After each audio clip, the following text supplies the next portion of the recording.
You're watching the Faithful Fan Talk Podcast with your host, the Noster. Featuring live takes, news updates, game reactions, with real Lakers and 49ers fans. And now, time to get right into it with your host.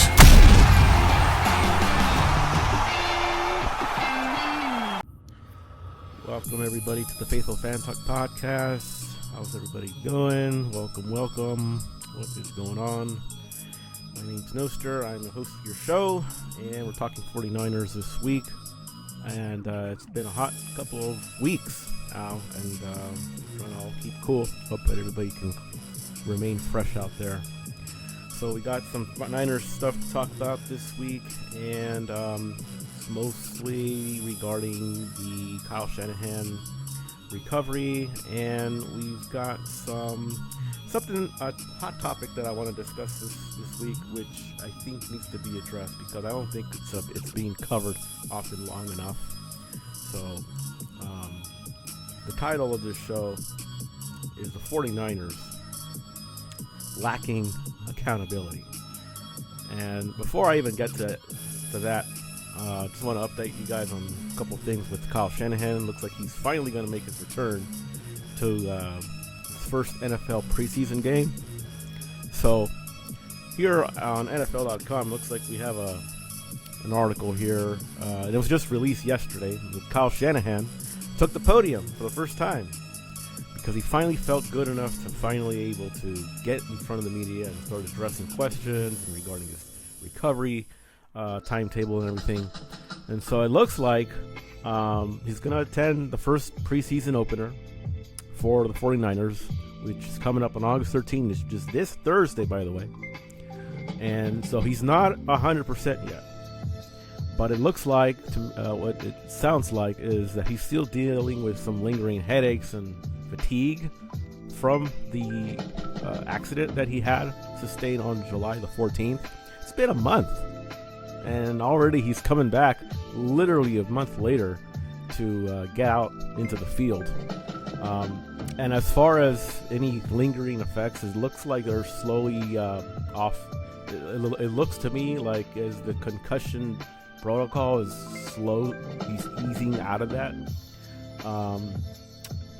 So he's going to be heading into his 10th season. And as far as it goes, it looks like he's feeling better. He's going to get the cast off soon, hopefully. His ribs are feeling better, and it looks like the concussions, although they do linger a bit, it's mostly just headaches and some fatigue that he's dealing with, trying to get back into the daily grind routine. So he's getting closer. So, now, it's what he's mentioned in his opening presser, which had me a little bit perplexed. And it leads me to wanting to address this glaring issue with Kyle and the 49ers organization as a whole. Because it seems to me that the 49ers have some kind of a transparency problem. And it comes off. I mean, obviously, it starts at the top, and so if it starts at the top, you're gonna have other people down the line spewing some information that's either withheld or I don't know. Maybe they're not allowed to be giving out information. But I think, speaking as a 49er fan, and I can speak on behalf of many 49er fans out there, is I think that we are entitled to some transparency in this organization, because it's been years and years now, and oftentimes we're just questioning more often than getting answers. And at some point the 49ers need to stop asking their fans to just accept everything at face value, because once again we're talking about injuries piling up, players disappearing from practices, vague explanations, and a whole lot of questions that somehow never seem to get answered. So, and now, we have Kyle Shanahan addressing his car accident and circumstances surrounding what happened. I mean, the explanation appears to be shifting toward the vehicle's autopilot being turned off rather than simply taking responsibility for what caused the crash. And look, accidents, they happen, but nobody is asking Kyle to stand at a podium and beat himself up over a car accident. I mean, but to me, being clear with the fans is what matters. And the facts have now changed over the additional, details that explain them, So, I mean, don't leave the fans trying to connect the dots because the organization, is not providing enough information out there. And that's the bigger issue with the 49ers. It's the injuries. Year after year, we're told, it's football, it's bad luck. We're told, every team deals with injuries fine, whatever. But when the same organization, for the last 12, 14 years, whatever, continually finds itself dealing with significant number of injuries, eventually you have to start asking the tough questions. Some very uncomfortable questions. Like, what the hell is going on with this team? Where are the serious investigations? Where's the accountability? Where is the independent evaluations of the training development? Well, I mean, the conditioning, the practice schedules, recovery protocols, the turf. We've heard George Kittle saying how he would love to have actual grass at all NFL stadiums. They had the World Cup and you had beautiful grass. And NFL stadiums are instead using some crappy turf. Anyways, so there's talking about the turf, and then facilities and everything else that could potentially contribute to the injury issues that are plaguing the 49ers. Instead, we're often getting vague responses or like, okay, next question, please. I mean, no. The fans deserve better than this crap. I mean, if there's nothing wrong, then, why don't you prove it? If there's a legitimate explanation for the injury situations, then give it to us. And if there are problems inside this organization contributing to this endless, vicious cycle of injuries, and have the balls to come out and acknowledge them and fix it. I mean, is there something going on with your training management? We've had the same training coach, so there's obviously something correlated to that, and they have not addressed the training staff. Or is it just one person? Because they are always referring to training management. Who else is involved in this? So it's the accountability issue that I'm having a huge problem with in this organization, because accountability isn't saying these things happen.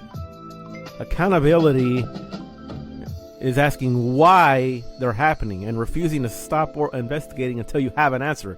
That is accountability. Right now, the 49ers, they have too many injuries. Now, I understand some players are getting slowly rolled back in, and they're taking precautionary measures and all, whatever. But, too many unanswered questions. Too many situations where we as 49er fans, we're in the public, even non-Niners fans are creating memes out of us.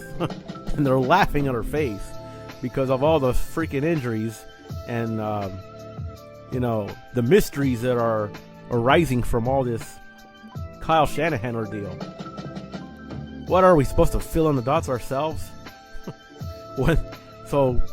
Anyways, when an organization is not providing the answers, people are going to start asking questions. So, I mean, that's not a conspiracy theory. Well, that's what happens when transparency disappears. So, now, let's get back to the whole Kyle Shanahan here. We're having an issue here with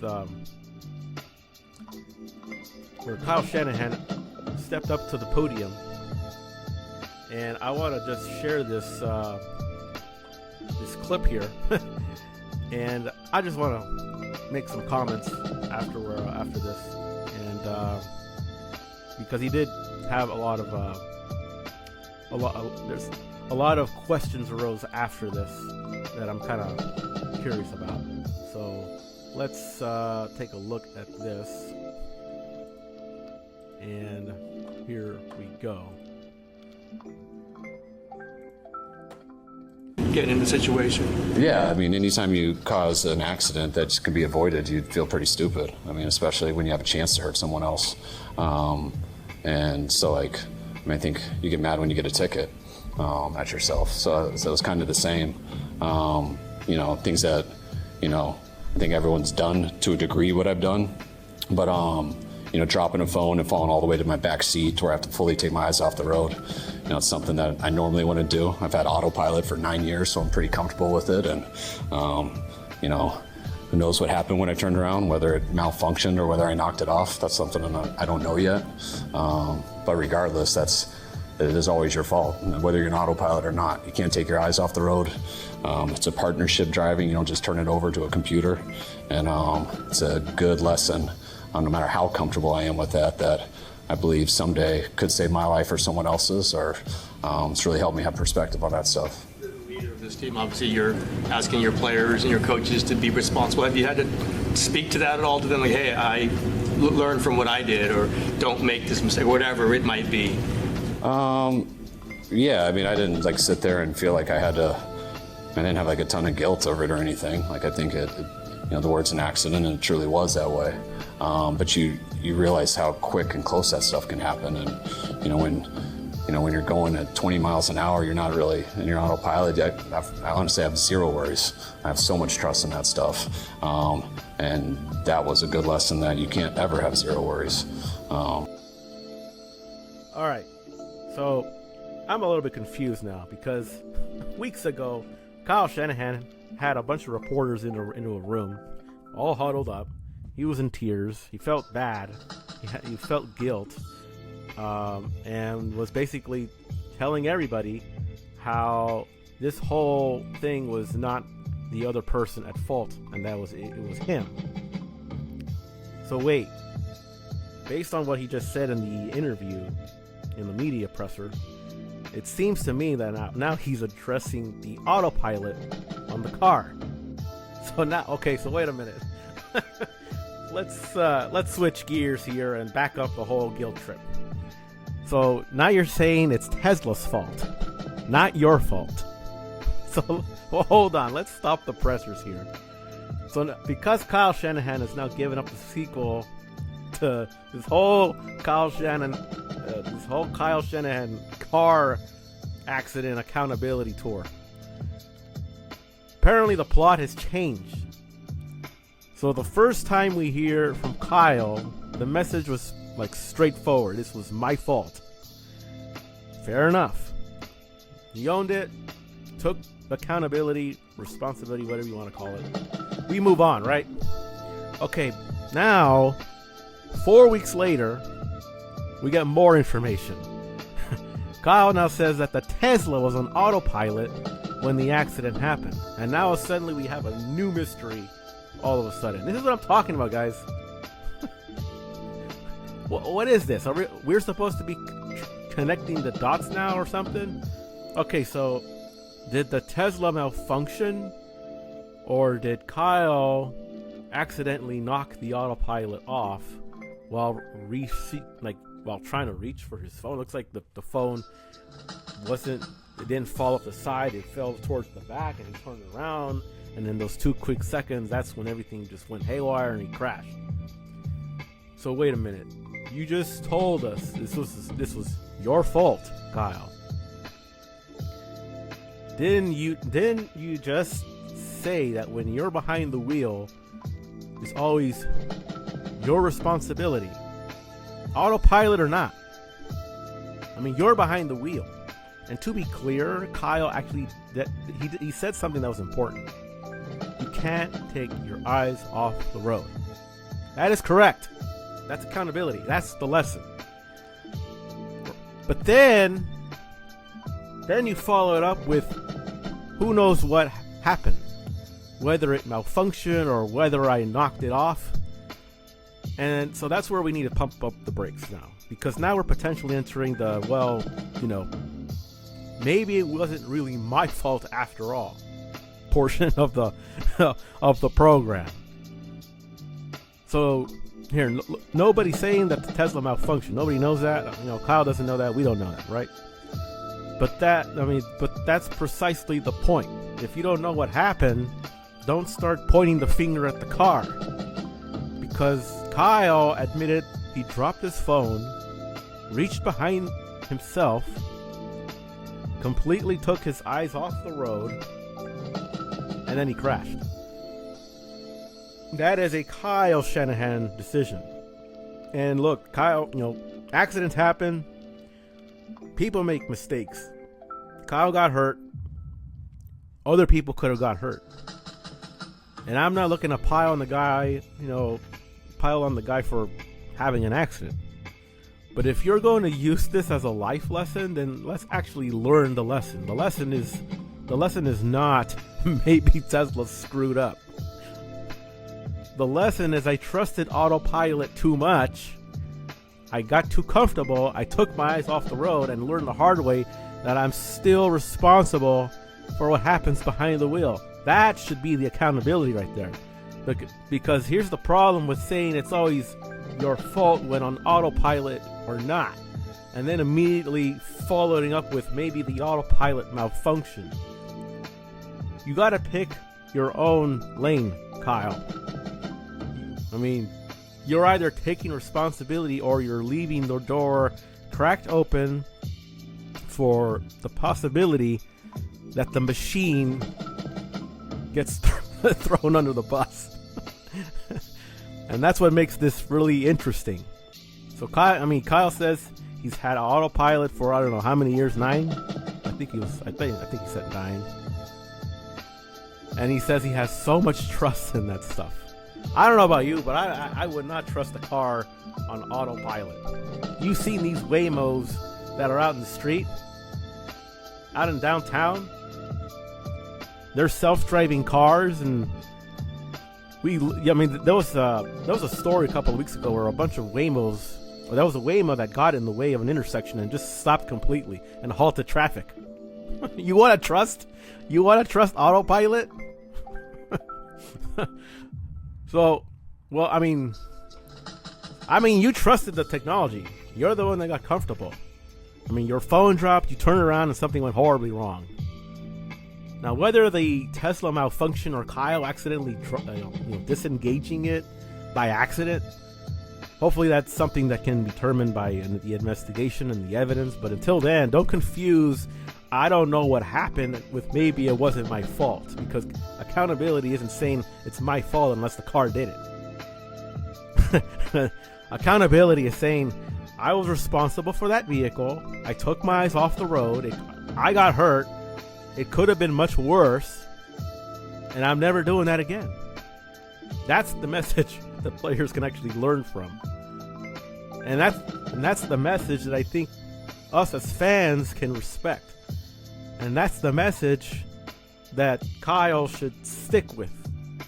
So I don't know who's been giving him this advice. Maybe just going out there and not getting solid advice. Don't be learning from Brandon Ayuk, Kyle. Because it seems to me that some of this is rubbing off on you in the wrong way. Or maybe the concussion just has the lingering effect on his brain, and he's just not being able to, like, hey, you know what, shut your mouth for now. Because the more you spew out, the more, questions and mysteries you're going to be, more conspiracy theories out there.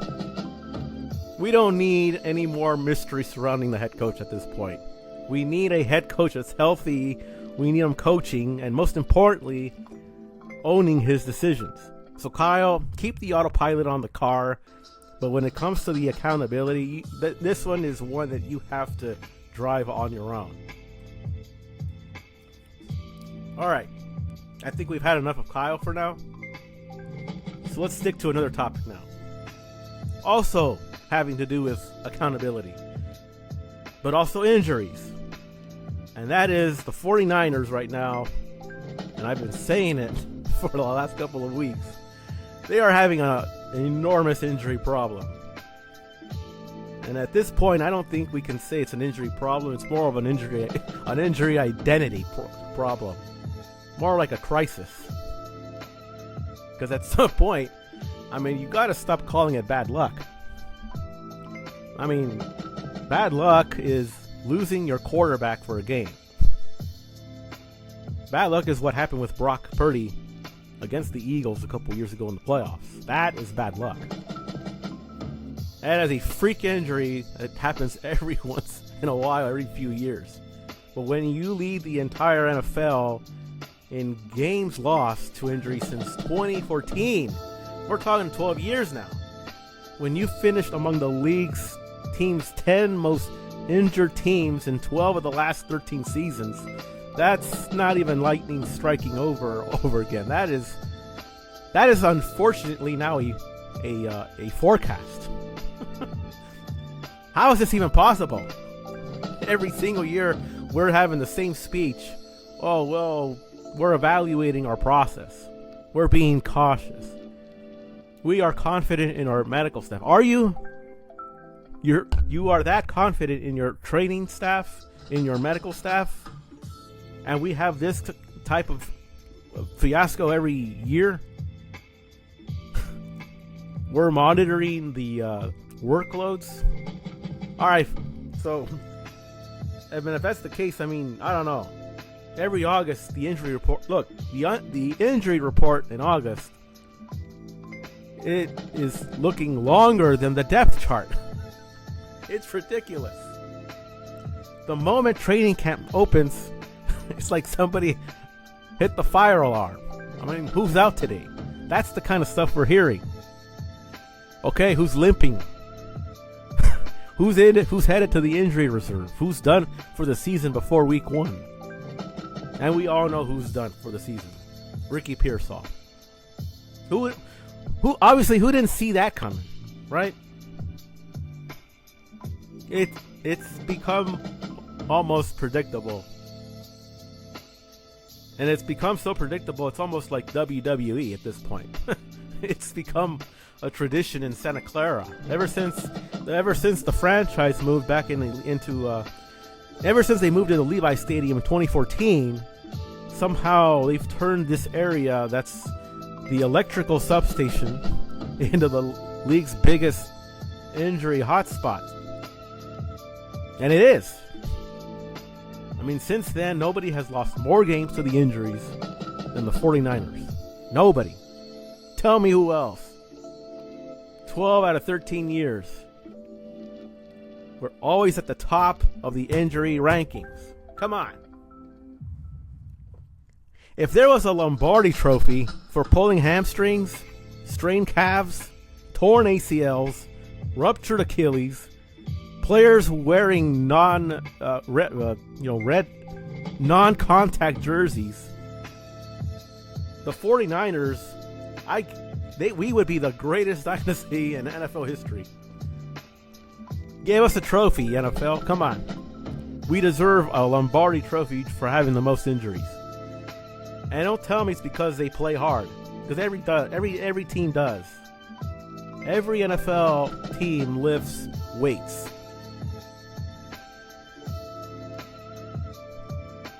I mean, come on. Lifting weights. And we get injured. That's what it's come down to. Every NFL team practices. Yet somehow the 49ers annually produce enough soft tissue injuries to open the their own physical therapy convention. More than 40 hamstring calf pulls over the years. And an unusually high number of Achilles and patellar tendon tears. I don't know if you compare that with other league rooms. These are not isolated incidents anymore. And unfortunately, this has become a trend for the last decade. Now look at this camp. 14 players were sidelined before the regular season even begins. Mike Evans is dealing with a quad injury. Christian Kirk still nursing a calf. DeJohn Stribling was coming back slowly from a hamstring, but we got to monitor it. Ricky Pearsall's on the injury reserve. He's out for the season. Rookie, what's his name? Mikhail Kamara. Tearing his ACL before he even gets a chance to make an impact. It's freaking Groundhog Day, man. Just wearing a freaking 49ers helmet. Put it on and you're going to injure I'm going to injure my neck. How'd you get injured? Oh, I got, the helmet. Like, come on. Every year this organization talks about competing for championships. Every year the fans buy in, unfortunately. I'm bought in. Why? Because we as 49er fans we want to feel hopeful. Every year the roster gets loaded and we get hyped up, and every year half the convention becomes, well, imagine how good we'd be if everybody stayed healthy. That was the question last year. I mean, it's getting ridiculous. I mean, come on. It's been over, a decade. At some point, availability, it becomes part of your roster construction. At some point, durability becomes part of the coaching. At some point, recovery, conditioning, sports, the science, the practice intensity, the field conditions. They all deserve scrutiny at this point, Because whatever it is that they're doing, obviously it's not working. I don't know. You tell me. The 49ers seems to have one of the worst training staff ever. What do you guys think? I mean, go ahead and comment on this, and let me know your thoughts. Because here's the worst part. The excuses have become just as repetitive as the injuries. I mean, it's football, no kidding, right? Every team plays football. Every team practices. Every team gets hurt. But not every team lives on the injury reserve. The better organizations don't just build talented rosters. They build systems that consistently get players to Sunday. Talent means that absolutely nothing, when it's standing on the sideline in street clothes. Let's not be Anthony Davis at this point, where you're just going to suit up in street clothes on the bench. Is it gone to the point now where all of our players in the 49ers are made out of glass? Because until this franchise proves otherwise, the annual injury avalanche isn't an accident anymore. It's the culture.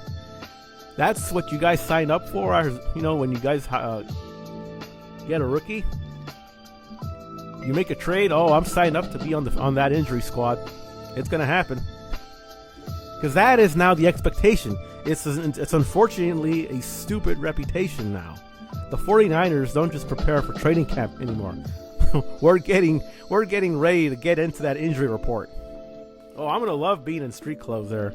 That's going to be my contribution to the team, being out there on the sideline. Because that's been the biggest opponent that they face every single season. I don't know. This is just getting absurd. Because ever since the 49ers moved into the stadium and began holding practices adjacent to that station, fans have been raising the questions. What has the organization, what has been their response been? Basically, It's nothing but a nothing burger. Nothing to be seen here. Really? When your team has lost more games to injury than anybody else in the NFL over that same stretch, when you finish among the league's most injured teams in 12 of the last 13 seasons, when players keep suffering all these soft injury issues, these soft tissue injuries, all these tendon injuries year after year after year after year, you do not get to sort of waving every concern with a shrug. The injuries keep happening, and this has become a pattern. And unfortunately, the explanations are never changing. At some point, you gotta start pointing the finger at leadership out there. And I know this is true because every time we ask about this in the media presser, it seems to me that they're acting more annoyed that we're asking those questions. And rather than being annoyed, why don't you start recognizing why we're asking those questions? Grant Kahn, the 49ers journalist, he asks those tough questions. And I've seen some of the eyes rolling, from coaching. Like, oh, here we go again. It's him again. You're darn right. Because oftentimes we can't ask those questions, and we rely on those people to ask the tough ones. So you know what? I give them props. Because there's got to be some accountability. The perception right now matters. When the same problem follows your franchise for more than a decade, people are naturally going to start asking and look at every possible factor. I mean, what are the practice schedules? Well, how's the conditioning? What's the workload? What are the protocols that you guys have in place? That's not being irrational. That's accountability. And if you're the 49ers, why wouldn't you want to eliminate every possible variable? If there's even enough concern from your fan base to create ongoing debate, why not put a commission out there, run independent experts, go and start publish your findings, and just be transparent with us. If you've already done the research, all the evaluations, well then why don't you just explain that to us clearly instead of everybody just having to accept, oh, trust us. That's it. Trust us? Okay, all right. Let's move on. All right. Then 1 week later, we got another injury. Actually, no. Multiply that by 5 because every week we seem to have 5 injuries accumulated. It's just pathetic. This organization has projected this confidence while the injury report keeps growing. This is why skepticism hasn't disappeared. Because the injuries keep coming, the questions keep coming, and the answers are not satisfying people. Now, whether the electrical substation has anything to do with it or absolutely nothing to do with it, the 49ers haven't even earned the benefit of the doubt. No, not after more than a decade of leading the league in injuries. Because the one thing nobody can dispute is the result. August starts with optimism. Every September starts with attrition. Every January ends with another conversation about who wasn't healthy enough to play. That's been the repeating story over and over again. The organization, I know they get tired of hearing those questions, but until they stop leading the league in injuries, fans are going to keep asking these questions again. So that is what I have to say. I know this seems more like an ongoing rant, but the truth of the matter is the 49ers, they need to start acting like adults and be accountable. Let us know what what's leading into these as the root cause for all these injuries. Now, as for Kyle, I wish he would be more upfront and just give us all the details, instead of shrouding us in mystery and having us to try to connect all these dots. At this point, it's almost like a riddle that we're trying to solve. Anyways, what do you guys think about the whole Kyle situation? It seems he's now changing his tune from his fault to the car. Is the car at fault? Are there any Tesla experts out there that maybe you can provide some insight? Let me know in the comments. And as far as the organization in full, as far as their accountability, what are you guys' thoughts about that? Because I cannot be the only 49er fan feeling this way. You guys might think I'm hating, and trust me, I am not hating. I am just trying to bring to the fact that there's got to be accountability and responsibility in this organization and being transparent. And if the answers are tough, then so be it. Then we'll take it, as is. So anyways, that's enough of what I wanted to say. Hopefully the next update I provide with the 49ers is more of a positive note rather than me just trying to criticize the organization. And now with preseason coming up, there's going to be some reactions from me. I'll give my takes as to who are the standout players. So I think the more we go along, we'll have a little bit more of a better conversation to have. But I felt like I needed to get this video out of the way because, it had to be done. I've been reading so many things every day regarding the last. This now we're getting new details about what happened, and we're having more recovery updates, and we just haven't received enough stuff about what was happening with all of our developing players. Brock Purdy, I've heard in each day of training camp, he's been balling and impressing. But unfortunately, he's been throwing balls to people that are probably not even going to start for the 49ers in the regular season, because some of these people are going to come back. So, good for him, but some of these receivers that are not even going to make it to the 53-man roster, I don't know. It's just like, why even have training camp? But I get it. They have to have training camp. I saw a video out there of Kyle out there on the practice squad. Christian McCaffrey was out there, and it didn't seem like he was playing football. He was actually driven like he was playing basketball with, I don't know what he was out there in the back. It seems to me like he would make for the missing piece for the Lakers wing that they've been trying to acquire. Why doesn't Christian McCaffrey fill in that spot instead? He looked like he's ready to play some basketball. Maybe he won't get injured. But anyways, let me know what you guys think in the comments. Remember to like the video. If you want to see more of this content, make sure to subscribe to the channel, ring the notification bell to get more 49ers content. I appreciate you guys joining me this week. Until then, I'll talk to you guys later. Have a good week, everybody.